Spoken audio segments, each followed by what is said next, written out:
Start பண்ணிடலாம். சுட சுட சாதம், ரொம்ப சூடாக இல்லைங்க சாதம், இன்னைக்கு கொஞ்சம் ஆறிடுச்சு.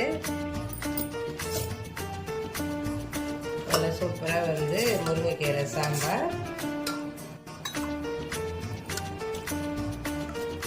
கீரை சாம்பாருக்கு நல்லா சூப்பராக ஒரு வெண்டைக்காய் பொரியல். ஆனால் காம்பினேஷன் வந்து இது உருளைக்கிழங்கு அந்த மாதிரி இருந்தால் நல்லாயிருக்கும். அதான் சொன்னேன், எந்த காயுமே இல்லைங்க, அதனால் எல்லாமே வாங்கிட்டு வாங்க. அதுக்கப்புறம் நல்லா சூப்பராக வந்து பருப்பு தக்காளி ரசம்,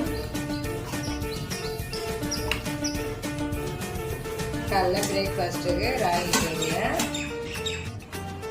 அதுக்கப்புறம் கொஞ்சமாக இட்லி உப்புமா பண்ணால் அதே வச்சுக்கலாம்.